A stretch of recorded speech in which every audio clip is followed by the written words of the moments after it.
Captain Marcus Thompson had always been known for his strict adherence to military protocol. 23 years of service in the Army had taught him that respect for rank and uniform was not just tradition, it was the backbone of military discipline. That Tuesday morning at Fort Richardson started like any other, with the crisp autumn air carrying the familiar sounds of soldiers beginning their daily routines. Marcus was reviewing supply reports in his office when Private Johnson knocked on his door. The young soldier entered with obvious nervousness, his uniform slightly wrinkled and his boots lacking their usual shine.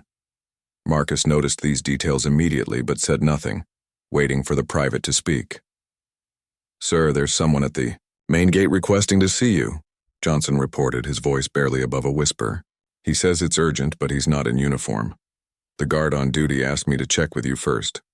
Marcus raised an eyebrow. Civilian visitors were common enough, but they typically went through proper channels and scheduled appointments. Someone demanding to see him specifically without following protocol immediately put him on edge. He had dealt with angry family members of soldiers, local politicians seeking favors, and even reporters trying to get inside information. None of them had ever impressed him enough to break his strict adherence to military procedure. "Did this person identify himself?" Marcus asked, setting down his pen and giving Johnson his full attention. "He said his name was David Chen, sir. Claims he's a veteran, but like I said, he's not in uniform. He's wearing regular clothes, jeans and a jacket. The gate guard wanted to turn him away, but he became pretty insistent about seeing you personally." Marcus considered this information carefully. The name David Chen meant nothing to him, though he had served with countless soldiers over the years. Veterans sometimes reached out for various reasons: job references, help with benefits, or sometimes just to reconnect with their former commanding officers. However, his policy had always been clear: military base, military protocol. "Tell the gate guard that if Mr. Chen wishes to meet with me, he needs to schedule an appointment through proper channels," Marcus said firmly. "I don't make exceptions to protocol, regardless of someone's veteran status. If it's truly urgent, he can contact the base through official means." Johnson nodded and turned to leave, but Marcus called him back. "Private Johnson, make sure the gate guard understands that this decision comes directly from me. I don't want any confusion about who made this call." "Yes, sir," Johnson replied and hurried out to deliver the message. Marcus returned to his paperwork, satisfied that he had handled the situation appropriately. In his experience, people who demanded special treatment and refused to follow proper procedures were rarely worth the trouble they caused. Military bases operated on structure and hierarchy for good reasons, and he had no intention of setting a precedent by making exceptions for walk-in visitors. About 30 minutes later, Johnson returned, this time accompanied by Sergeant Williams, the duty officer at the main gate. Williams was a veteran of 15 years, known for his calm demeanor and good judgment. His presence suggested that the situation at the gate had escalated beyond what a private could handle. "Captain Thompson, sir," Williams began, "I wanted to report on the situation with the visitor. When Private Johnson delivered your message, Mr. Chen became quite upset. He insisted that he needed to speak with you immediately and that you would want to see him once you knew who he was." Marcus looked up from his desk, his expression unchanged.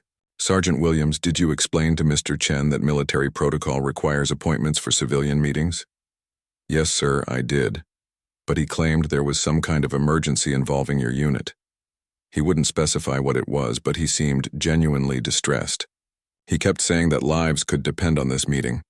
This gave Marcus pause, but only briefly. He had heard similar dramatic claims from people seeking to bypass normal procedures before. "Did he provide any documentation or specific information that would support his claims about an emergency?" "No, sir. He just kept insisting that he needed to speak with you personally and that it couldn't wait for an appointment. When I told him that wasn't possible without proper authorization, he asked me to tell you that this was about the incident in Kandahar and that you would understand." Marcus felt a slight chill at the mention of Kandahar, but his expression remained neutral. He had served 3 tours in Afghanistan, and Kandahar province had been the location of several significant operations. However, he couldn't place anyone named David Chen in any of those memories, and he prided himself on remembering the soldiers who had served under him. "Sergeant Williams, my decision stands," Marcus said with finality. "Mr. Chen needs to follow proper procedures if he wishes to meet with me. Military protocol exists for the security and efficiency of this base, and I won't compromise that for anyone, regardless of their claims or veteran status." Williams nodded, though Marcus detected a hint of uncertainty in the sergeant's expression. "Understood, sir. I'll inform him of your decision." "Make it clear that this is final," Marcus added. "If Mr. Chen continues to cause a disturbance at the gate, he should be asked to leave base property." After Williams left, Marcus tried to focus on his work, but the mention of Kandahar had stirred up memories he preferred to keep buried. He had commanded soldiers in some of the most dangerous operations in that region, and not all of them had come home. The possibility that this David Chen might be connected to one of those missions nagged at him, but he pushed the thought aside. If it were truly important, Chen would find a way to reach him through official channels. As the day progressed, Marcus received 2 more reports about the persistent visitor. Chen had apparently remained at the gate for several hours, asking different guards if they could get a message to Captain Thompson. Each time, he was told the same thing: no appointment, no meeting. Finally, as evening approached, security reported that Chen had left the base perimeter, but not before leaving a handwritten note addressed to Marcus. The note was brief and cryptic. "Captain Thompson, you don't remember me, but I was there when Sergeant Rodriguez died. I have information you need to know. This isn't over." It was signed simply, "David Chen, former specialist, 2nd Battalion." Marcus stared at the note for a long time. Rodriguez had indeed died under his command in Kandahar, and the loss still haunted him. But he couldn't recall any specialist Chen from that unit. His refusal to see the man had been based on principle, not personal animosity, but now he wondered if he had made the right choice. Still, he reasoned, if Chen truly had important information about a fallen soldier, he would persist through proper channels. What Marcus didn't know was that his refusal to see David Chen would set in motion a chain of events that would shake the very foundations of his military career and challenge everything he believed about duty, honor, and the true cost of rigid adherence to protocol. The next morning brought an unusual atmosphere to Fort Richardson. Marcus arrived at his office an hour early, as was his custom, but found Colonel Patricia Hayes already waiting for him in the corridor. Her stern expression and the thick manila folder in her hands immediately told him this was not a routine visit.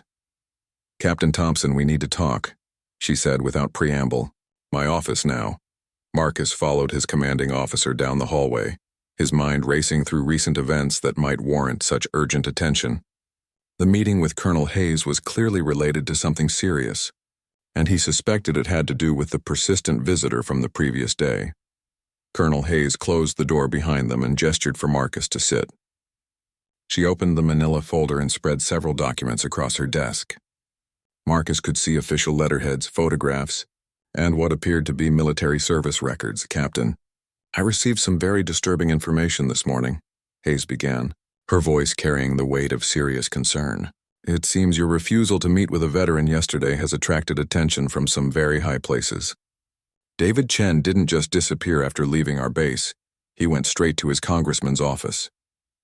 Marcus felt his stomach tighten, but maintained his composure. "Colonel, I followed proper protocol. Civilian visitors without appointments." Hayes held up her hand to stop him. "I'm not questioning your adherence to protocol, Captain. What concerns me is what Mr. Chen told Congressman Morrison's office, and what they subsequently told the Pentagon." She pulled out a photograph and placed it in front of Marcus. It showed a group of soldiers in desert camouflage, standing in front of a damaged building in what was clearly Afghanistan. Marcus recognized the location immediately. It was from his second tour in Kandahar province. He also recognized most of the faces, including his own and that of Sergeant Luis Rodriguez, who had died in an IED explosion 3 weeks after this photo was taken. "Do you recognize the third soldier from the left?" Hayes asked, pointing to a young Asian American soldier Marcus had initially overlooked. Marcus studied the face more carefully. The soldier was younger, thinner, and clean-shaven compared to the man who had tried to visit him yesterday, but there was definitely a resemblance. "I think," That might be Chen, he admitted reluctantly. It is Chen, Hayes confirmed. Specialist David Chen, 2nd Battalion, served under your command for 8 months in 2019. According to his service record, he was present during the operation where Sergeant Rodriguez was killed. He was also wounded in the same IED explosion that took Rodriguez's life. The pieces began falling into place in Marcus's mind, though he still couldn't clearly remember Chen as an individual. During his tours in Afghanistan, he had commanded hundreds of soldiers, and the stress of combat operations sometimes blurred the faces and names together, especially of soldiers who hadn't served with him for extended periods. Colonel, even if I don't remember him clearly, that doesn't change the fact that he needed to follow proper procedures to meet with me, Marcus said, though his voice lacked its usual conviction. Hayes pulled out another document. Captain, Chen's complaint to Congressman Morrison wasn't about your refusal to see him. It was about what he claims you're covering up regarding Rodriguez's death. Marcus felt the blood drain from his face. Covering up? Rodriguez died in an IED explosion during a routine patrol. There was nothing to cover up. We followed all proper procedures, filed all the appropriate reports. According to Chen, there's more to the story, Hayes continued, consulting her notes. He claims that Rodriguez's death wasn't just a random IED attack, but the result of faulty intelligence that you received and acted upon despite warnings from soldiers on the ground, including himself. The accusation hit Marcus like a physical blow. The death of Rodriguez had been one of the most difficult experiences of his military career. Luis Rodriguez had been a good soldier, a family man with 2 young children, and losing him had haunted Marcus for years. The suggestion that he had somehow been responsible for that death was devastating. That's completely false, Marcus said, his voice rising slightly. The intelligence we received was thoroughly vetted through proper channels. The patrol route was approved by headquarters. Rodriguez's death was a tragedy, but it wasn't the result of negligence or poor judgment on my part. Hayes nodded sympathetically, but her expression remained serious. I believe you, Captain, and so does the Pentagon for now.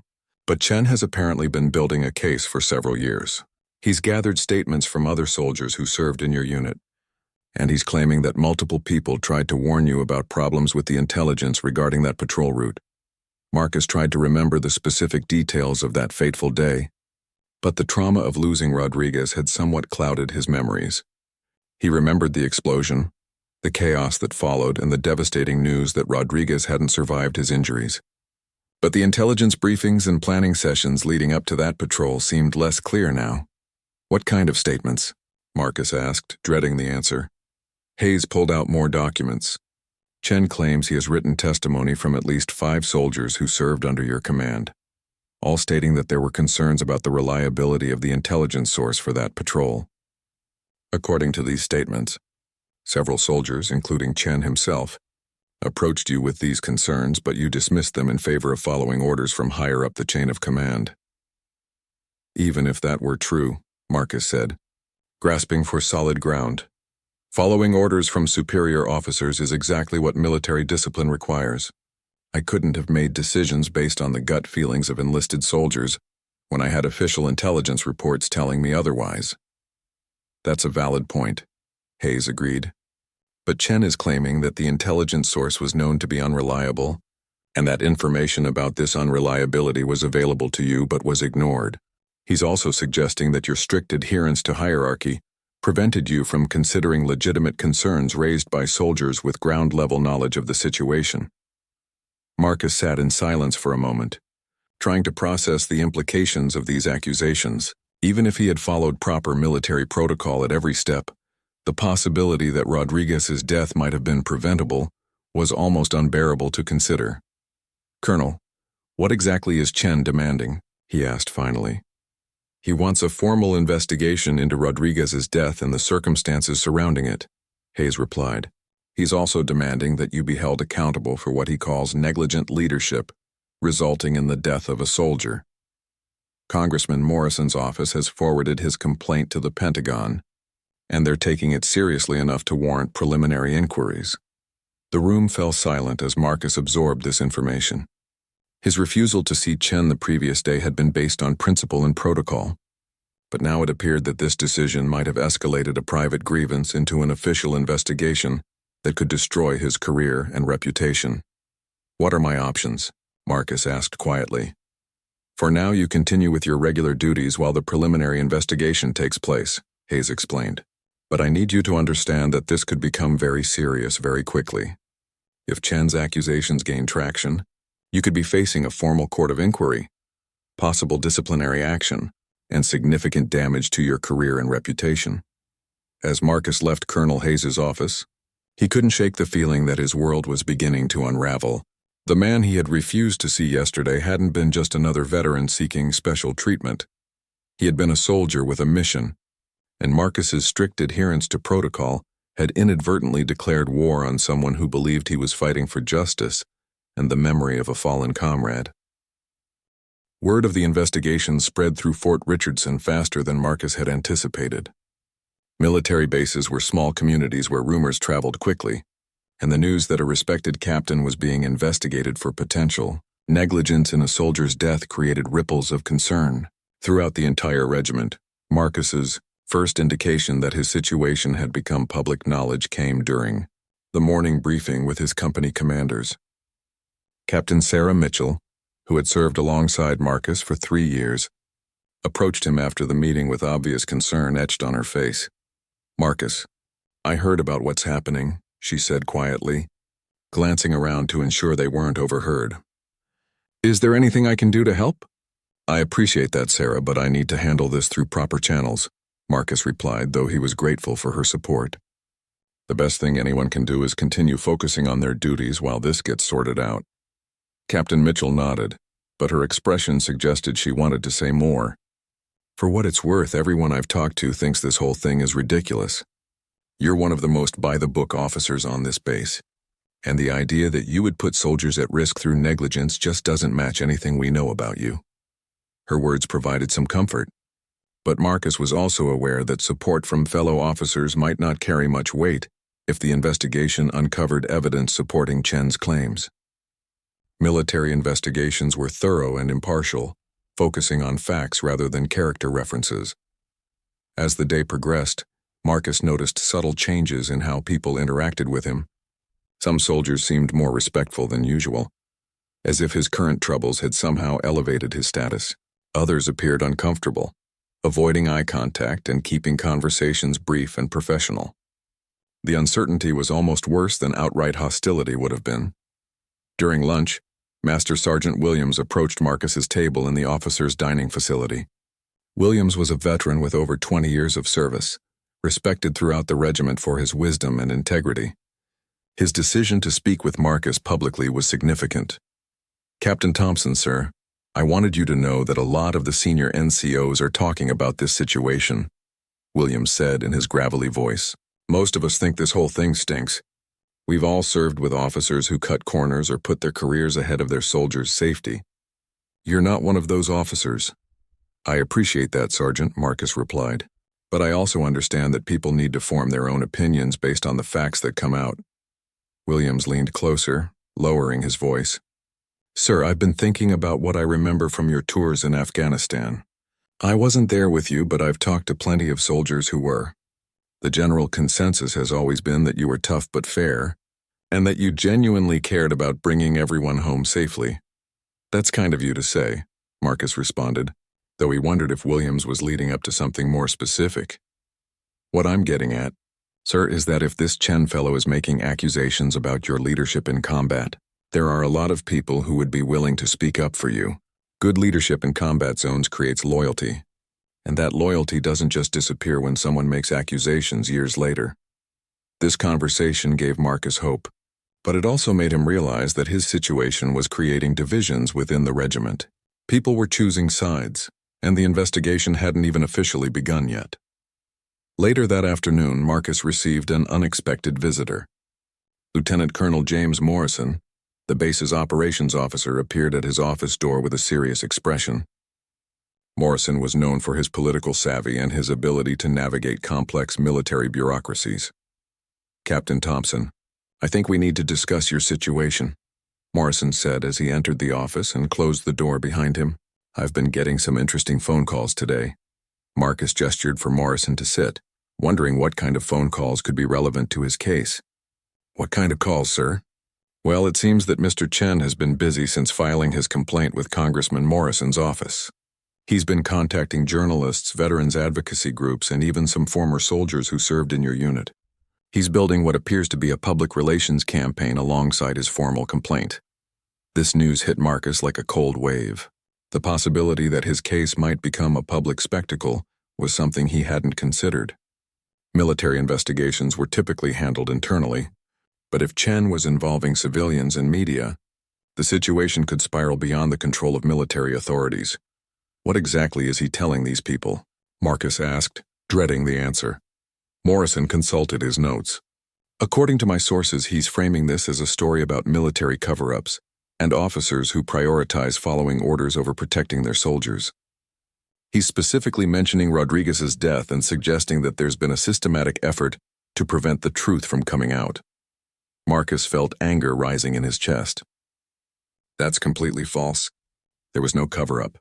Rodriguez's death was investigated thoroughly at the time, and all proper procedures were followed. I believe you, Morrison said, but perception can be as damaging as reality in these situations. If Chen succeeds in creating public pressure for a more extensive investigation, this could become much larger than a simple military inquiry. Morrison leaned back in his chair, studying Marcus carefully. I'm going to be honest with you, Captain. There are people in this regiment who think you should consider making some kind of deal with Chen to make this go away quietly. The potential for bad publicity for the entire base is significant. A deal? Marcus asked, incredulous. What kind of deal? An apology. Maybe some kind of acknowledgement that mistakes were made. Perhaps a recommendation that Chen receive some kind of recognition or compensation for his service and injuries. Nothing that admits to criminal wrongdoing, but something that gives him what he's really looking for, validation and closure. Marcus stared at Morrison in disbelief. Sir, are you seriously suggesting that I apologize for something I didn't do just to avoid bad publicity? I'm suggesting that you consider all your options, Morrison replied diplomatically. Sometimes the best way to serve the military is to take one for the team. Your career might survive better if you control the narrative rather than letting it be controlled by someone with a grudge and a sympathetic story. After Morrison left, Marcus sat alone in his office, feeling more isolated than he had since the whole situation began. The suggestion that he should essentially confess to negligence he didn't believe he was guilty of went against every principle he had lived by during his military career.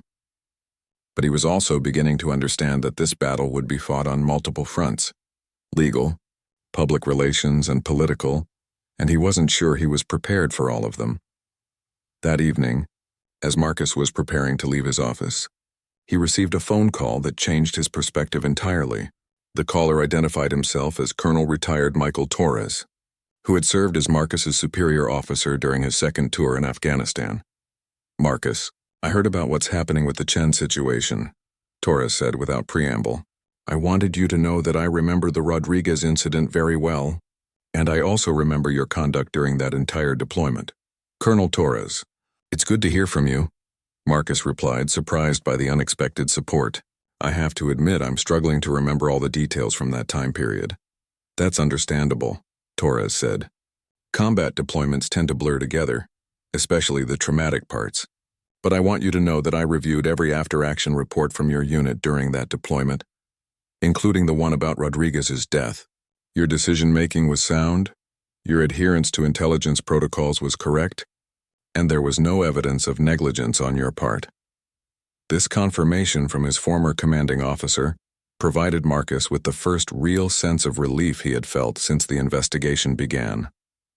But Torres wasn't finished. However, Torres continued, I also want you to understand that David Chen may not be entirely wrong about some of his concerns. The intelligence situation in that region was complicated, and there were definitely problems with some of our sources. It's possible that information about these problems didn't reach you through proper channels, even if it should have. Marcus felt his brief moment of relief evaporate. Are you saying that Rodriguez's death might have been preventable? I'm saying that war is complicated, and sometimes good people die because of systemic failures that no single person is responsible for, Torres replied. But that doesn't mean those deaths shouldn't be examined and learned from. Chen might be going about this the wrong way, but his desire for answers isn't necessarily unreasonable. As Marcus drove home that night, he realized that his situation was more complex than a simple matter of right and wrong. The investigation would likely reveal uncomfortable truths about the nature of military decision-making in combat zones, and his strict adherence to protocol might not be the complete defense he had hoped it would be. The fourth day after Chen's initial visit brought developments that Marcus could never have anticipated. What started as a personal attack on his leadership had evolved into something that threatened the reputation and morale of the entire regiment. The response from his fellow soldiers was both overwhelming and deeply moving. Marcus arrived at his office to find Sergeant First Class Robert Kim waiting for him with a thick folder under his arm. Kim was a respected intelligence analyst who had served multiple tours in Afghanistan, though not directly under Marcus's command. His serious expression suggested important news. "Captain Thompson, sir, I've been working on something that I think you need to see," Kim said, following Marcus into his office. "After hearing about the accusations against you, I decided to do some digging into the intelligence situation in Kandahar during your deployment there." Kim opened the folder and spread out several documents across Marcus's desk. There were intelligence reports, communication logs, and what appeared to be analysis sheets with handwritten notes. "Sir, I accessed the archived intelligence files from your second tour, specifically focusing on the time period around Sergeant Rodriguez's death," Kim explained. "What I found is very interesting, and I think it might help your case considerably." Marcus leaned forward, studying the documents. "What exactly did you find?" Kim pointed to a series of intelligence reports dated several weeks before Rodriguez's death. These reports showed that there were indeed concerns about the reliability of certain intelligence sources in your operational area. However, these concerns were flagged at the regional intelligence level, not at the battalion level where you would have seen them. "What does that mean exactly?" Marcus asked, trying to understand the implications. "It means that the warnings about unreliable intelligence sources never made it down to your level through official channels," Kim explained. "The system failed, but not because you ignored warnings, because the warnings were never properly communicated to the officers who needed them." Marcus felt a mixture of relief and anger. Relief that the evidence seemed to support his claim that he had followed proper procedures, but anger that Rodriguez might have died because of a communication breakdown in the intelligence chain. Kim continued his explanation. "I also found evidence that Specialist Chen did attempt to raise concerns about the intelligence, but he did so through informal channels rather than filing official reports. According to the communication logs, he spoke with his squad leader about his concerns, but there's no record of those concerns being elevated to your level." "So Chen was telling the truth about trying to warn people?" Marcus asked. "Yes, sir, but he was also incorrect about those warnings reaching you," Kim replied. "The military communication system requires formal reports for serious concerns about intelligence. Informal conversations with squad leaders don't constitute official warnings that would require command-level response." This revelation put Chen's accusations in a different light. He had genuinely tried to prevent Rodriguez's death, but he had used improper channels to communicate his concerns. Meanwhile, Marcus had made decisions based on the official intelligence available to him, which appeared reliable through proper channels even though problems had been identified at higher levels. Before Marcus could fully process this information, Colonel Hayes appeared in his doorway with an expression that mixed concern with something that looked like pride. "Captain Thompson, I need you to come with me to the main conference room," she said. "There's something you need to see." Marcus followed Hayes through the corridors of the base headquarters, passing several soldiers who nodded respectfully as he walked by. When they reached the main conference room, Marcus was stunned by what he found inside. Nearly 30 soldiers from various units within the regiment had assembled, ranging in rank from staff sergeants to majors. Some he recognized as people he had served with directly, while others were soldiers who had heard about his situation and chosen to get involved. At the front of the room stood Major Lisa Rodriguez, Sergeant Luis Rodriguez's widow, who had joined the military herself after her husband's death. "Captain Thompson," Major Rodriguez said as he entered the room, "we've all gathered here because we believe an injustice is being done to you, and by extension to this entire regiment." Marcus was speechless. The idea that Rodriguez's widow would be supporting him was both unexpected and deeply emotional. Major Rodriguez continued. I've spent years trying to understand what happened to my husband, and I've read every report, every investigation, every piece of documentation related to his death. What I found was a good officer making difficult decisions with limited information in a dangerous environment. Luis would never have wanted his death to be used to destroy the career of an officer who served with honor. One by one, soldiers in the room began to speak. They shared stories about Marcus's leadership, his commitment to soldier safety, and his integrity under pressure. Several soldiers who had served in Afghanistan with other units spoke about the intelligence problems that had plagued operations throughout that region, emphasizing that these were systemic issues rather than failures by individual commanders. Master Sergeant Jennifer Walsh, who had served as Marcus's senior NCO during his first tour, stood up to address the room. I've served under a lot of officers during my 20-year career, she said. Some were competent, some were incompetent, and a few were genuinely outstanding. Captain Thompson falls into that last category. The suggestion that he would knowingly put soldiers at risk is not just wrong, it's insulting to everyone who served with him. The most powerful testimony came from Staff Sergeant Michael Chen, David, Chen's older brother, who had served in a different unit, but had heard about the accusations against Marcus. His presence in the room was unexpected and potentially significant. My brother David has been struggling with survivor's guilt and PTSD since his deployment, Michael Chen explained to the room. He's a good man, but he's been looking for someone to blame for Rodriguez's death and his own injuries. Captain Thompson became that target, but that doesn't make the accusations true. Michael Chen turned to address Marcus directly. Sir, I want to apologize for my brother's actions. He's been hurting for years, and he's convinced himself that if he can prove someone was at fault for what happened, it will somehow make his pain go away.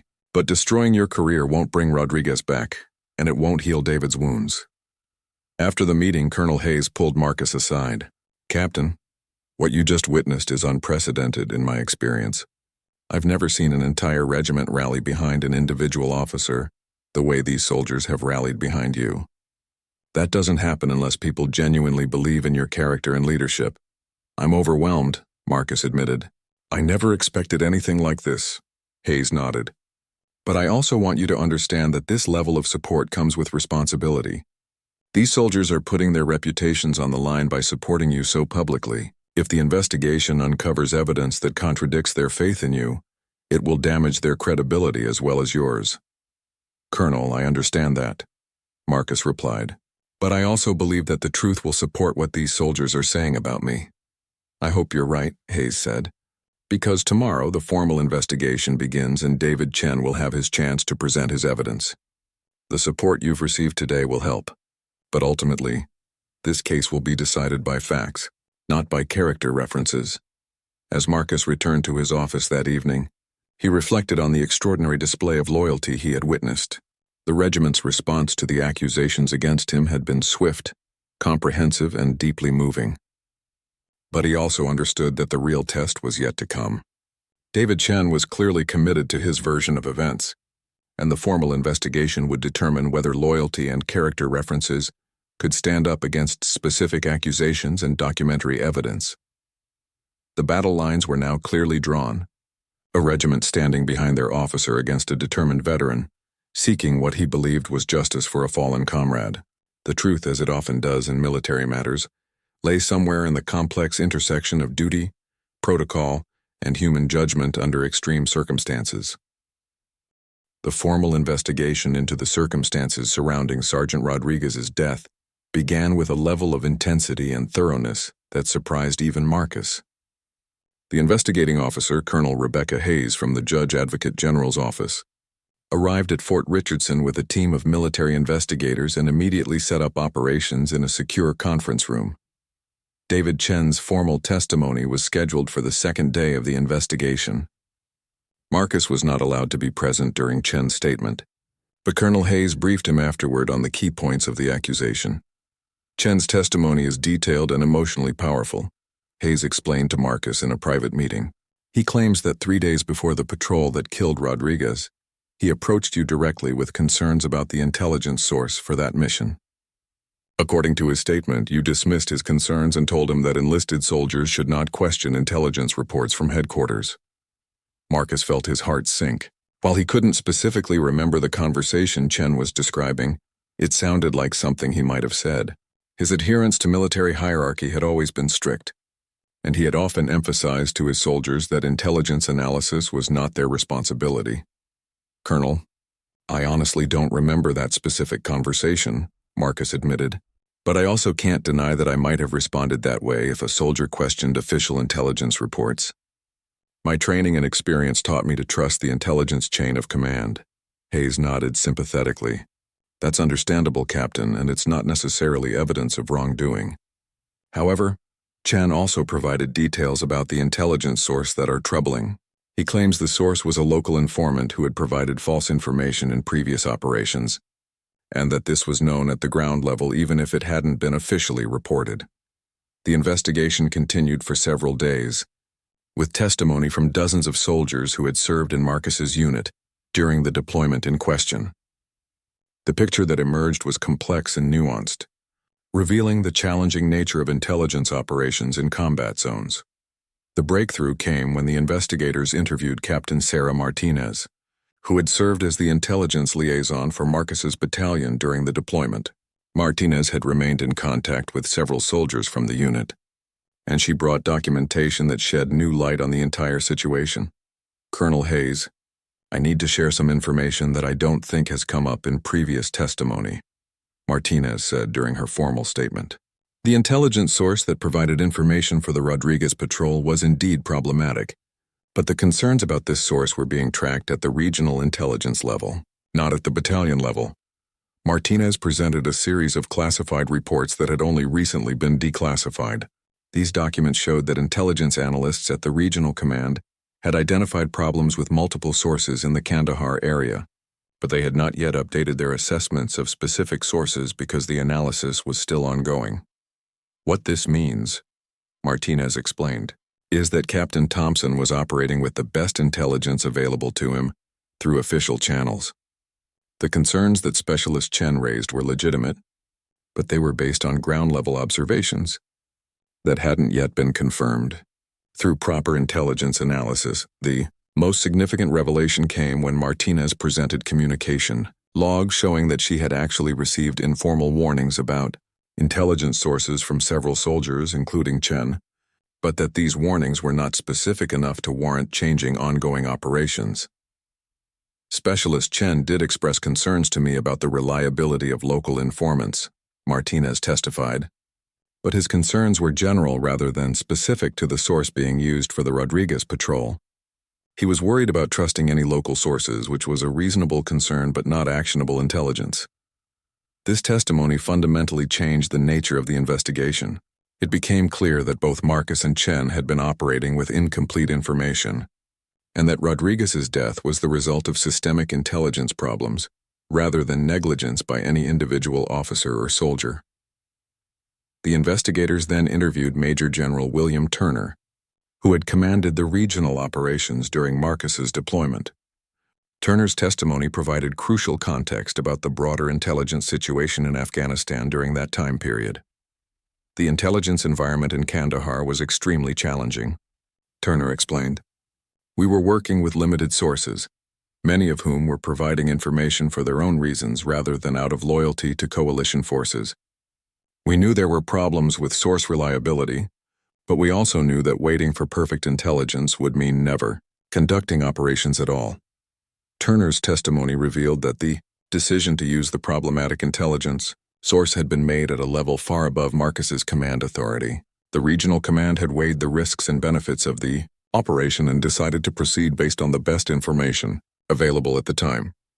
Captain Thompson was following orders based on intelligence that had been approved by regional command, Turner stated.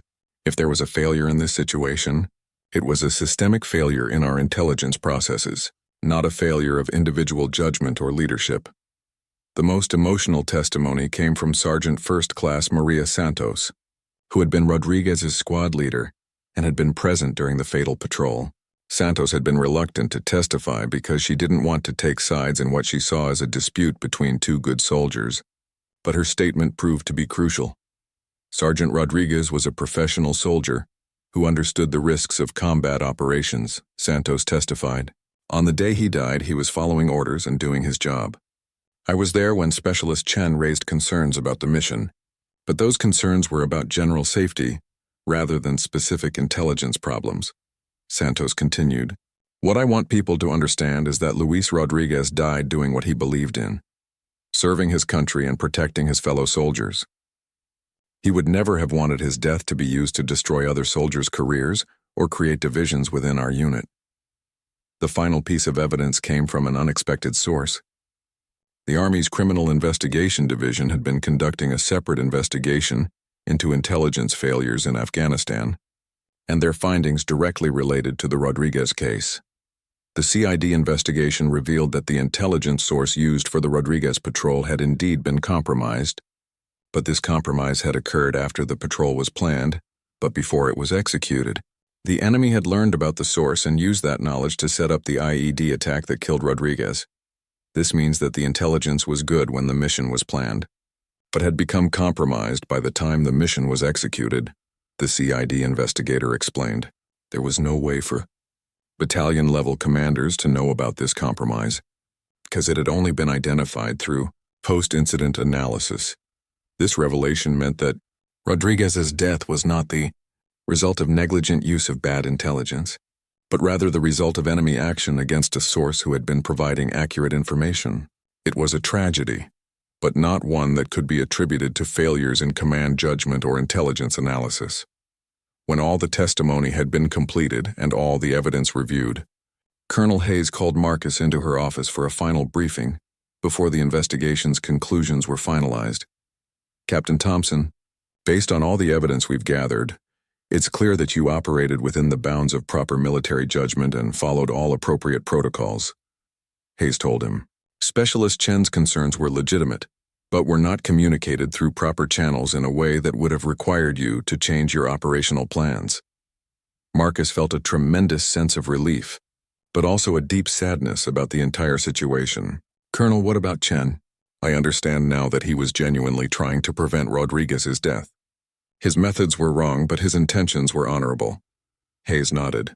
"That's a mature way to look at it, Captain.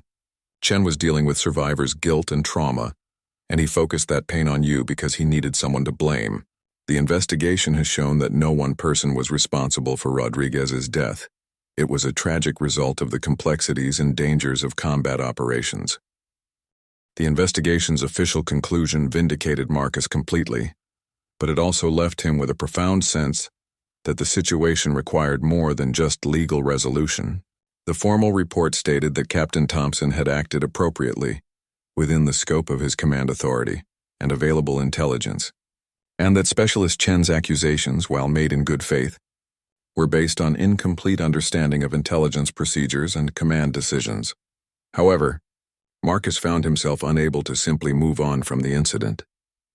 The investigation had revealed not only the facts about Rodriguez's death, but also the depth of pain and trauma that David Chen had been carrying for years. The knowledge that Chen had genuinely tried to prevent the tragedy, even if through improper channels, weighed heavily on Marcus's conscience. 2 weeks after the investigation concluded, Marcus made a decision that surprised everyone, including himself. He contacted David Chen directly and requested a private meeting. The conversation that followed would prove to be one of the most difficult and meaningful of his military career. They met at a small cafe in the town near Fort Richardson, neutral ground where both men could speak freely without the constraints of military protocol. Chen arrived first and was already seated when Marcus entered. The former specialist looked older and more worn than he had in the brief glimpses Marcus had caught of him during the investigation proceedings. "Thank you for agreeing to meet with me," Marcus said as he sat down across from Chen. "I know this can't be easy for either of us." Chen studied Marcus's face carefully before responding. "I'll be honest, Captain. I'm not sure what you want from this meeting. The investigation cleared you of any wrongdoing, so I assume you're here either to gloat or to try to make yourself feel better about what happened."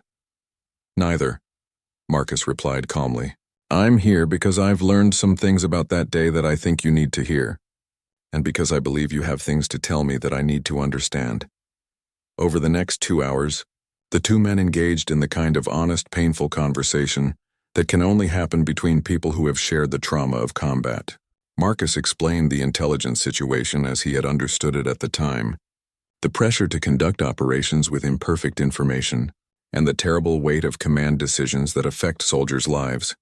Chen, in turn, described his memories of the days leading up to Rodriguez's death, his growing certainty that something was wrong with the intelligence they were receiving, and his frustration at not being able to communicate his concerns effectively through the military's hierarchical structure. "I knew something was off about that source," Chen said, his voice heavy with emotion. "I could feel it in my gut. But when I tried to tell people, I was told that my job was to follow orders, not to question intelligence reports. I felt like no one was listening, like Rodriguez was going to die because no one would take seriously what a specialist was trying to tell them." Marcus listened without interrupting, understanding for the first time the full scope of Chen's frustration and grief. "David, I need you to understand that if you had brought those specific concerns to me through proper channels, if you had filed a formal report or requested a meeting through your chain of command, I would have listened. I might not have been able to change the mission based on gut feelings, but I would have investigated your concerns." "But that's exactly the problem," Chen responded with intensity. "The military system is set up so that people like me, enlisted soldiers with ground-level knowledge, can't effectively communicate with people like you, officers who make the decisions. By the time my concerns would have made it through proper channels, Rodriguez would already have been dead." This exchange highlighted one of the fundamental tensions in military organizations: the balance between hierarchy and communication, between discipline and flexibility.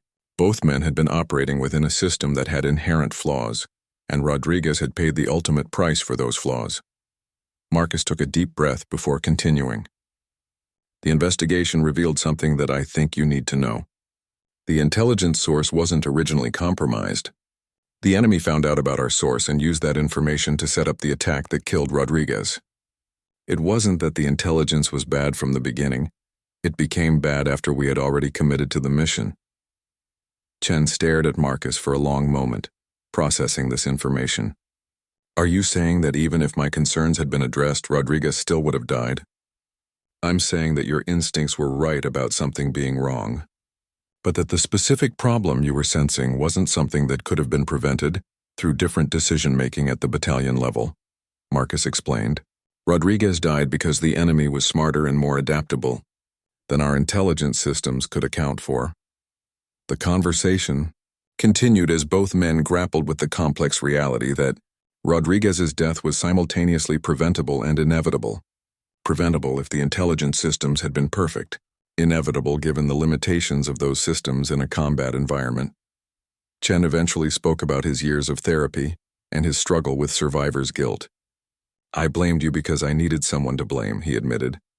"I couldn't accept that good people sometimes die for no reason, that there isn't always someone at fault when tragedies happen. It was easier to believe that Rodriguez died because of negligence than to accept that he died because war is unpredictable and dangerous." Marcus nodded, understanding that feeling all too well. "I blamed myself for years, even though I followed every protocol and made every decision based on the best information available to me. Command responsibility means that everything that happens to your soldiers feels like your fault, even when you've done everything right." The breakthrough in their conversation came when Chen asked a question that neither man had fully considered before.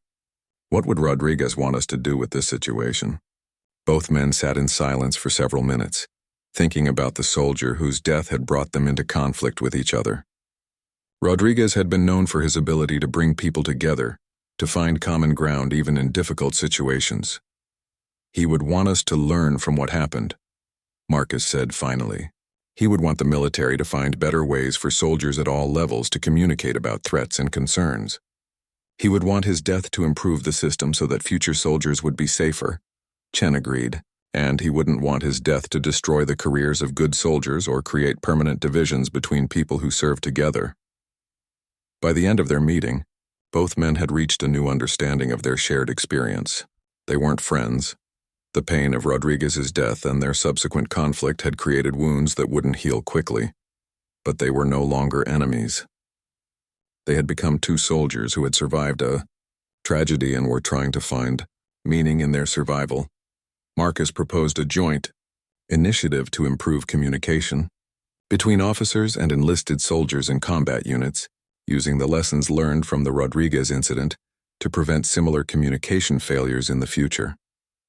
Chen agreed to participate, seeing it as a way to honor Rodriguez's memory while addressing the systemic issues that had contributed to his death. The meeting ended with a handshake and a mutual commitment to work together on improving military procedures.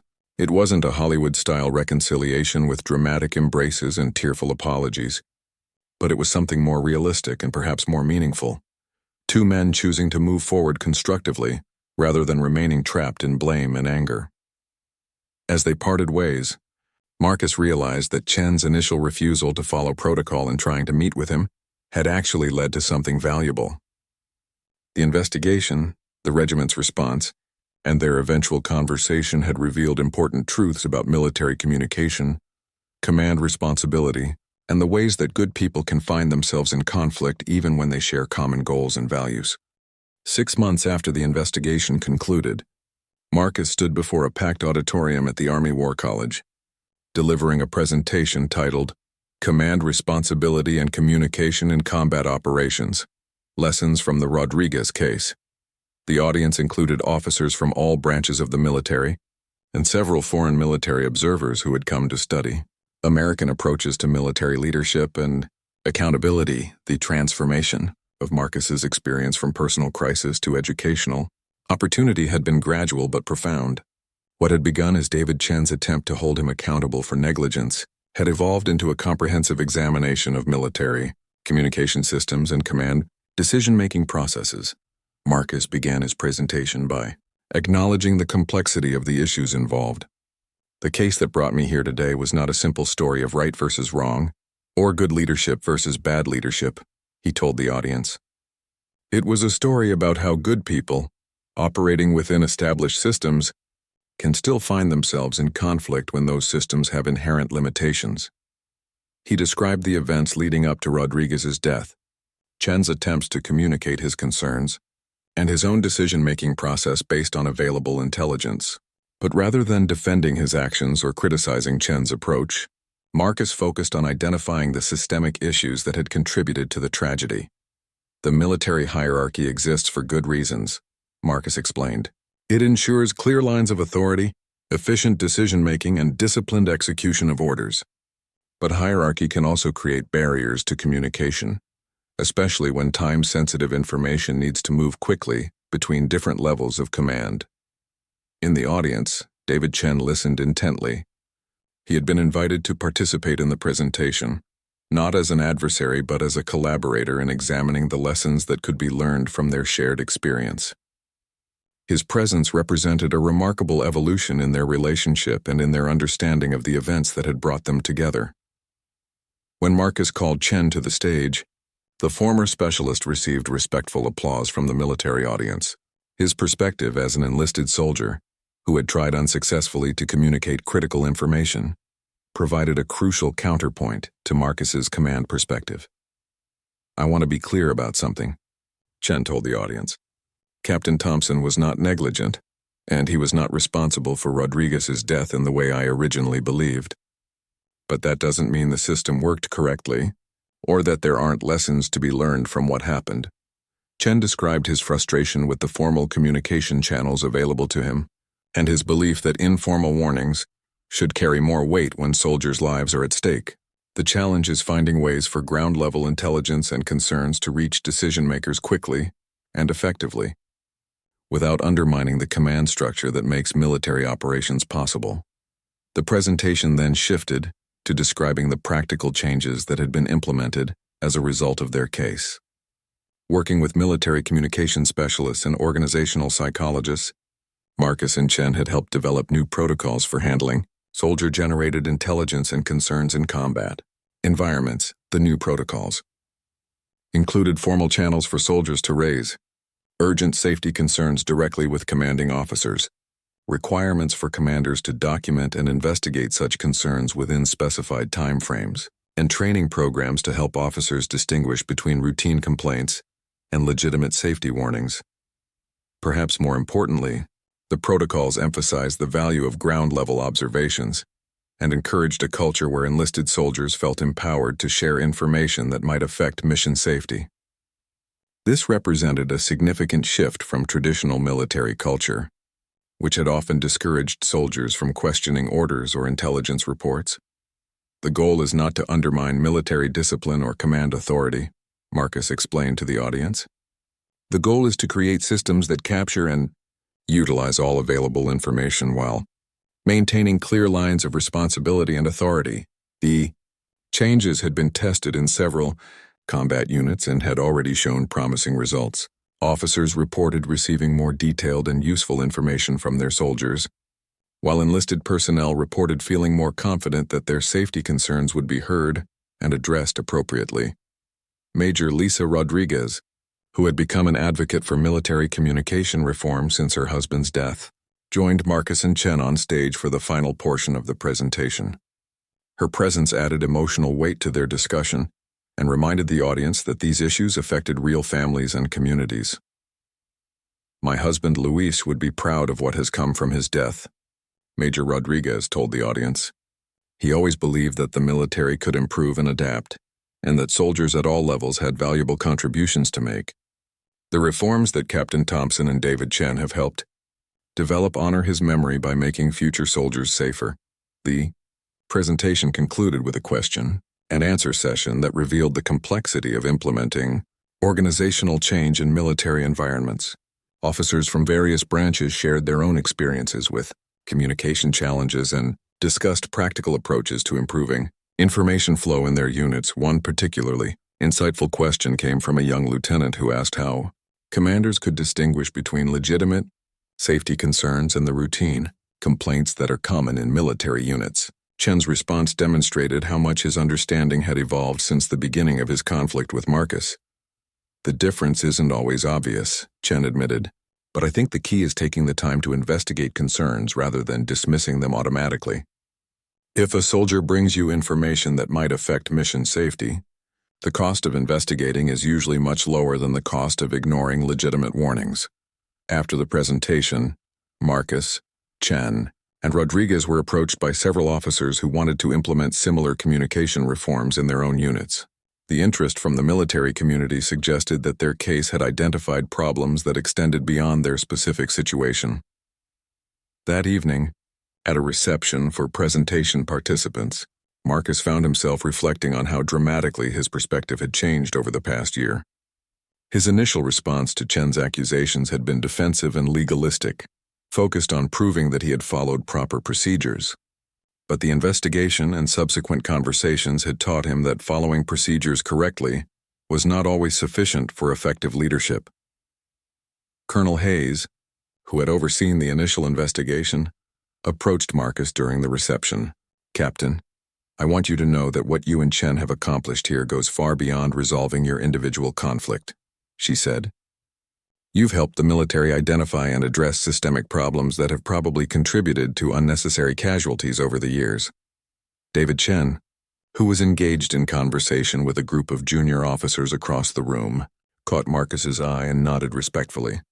The gesture represented not friendship exactly, but mutual respect and shared commitment to preventing future tragedies. As the evening concluded, Marcus realized that his refusal to meet with Chen at the base gate had ultimately led to something far more significant than either man could have anticipated. The confrontation that had begun with accusations and investigations had evolved into collaboration and institutional change.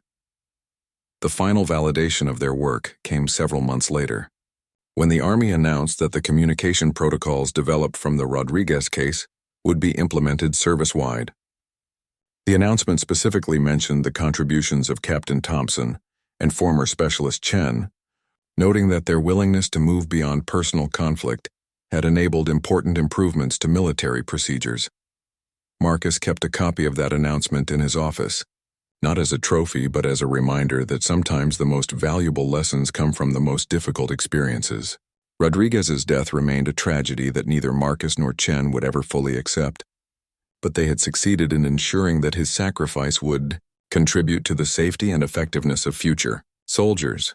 The story that had begun with a uniformed Guard's refusal to admit a persistent visitor had become a testament to the military's capacity for self-examination and improvement.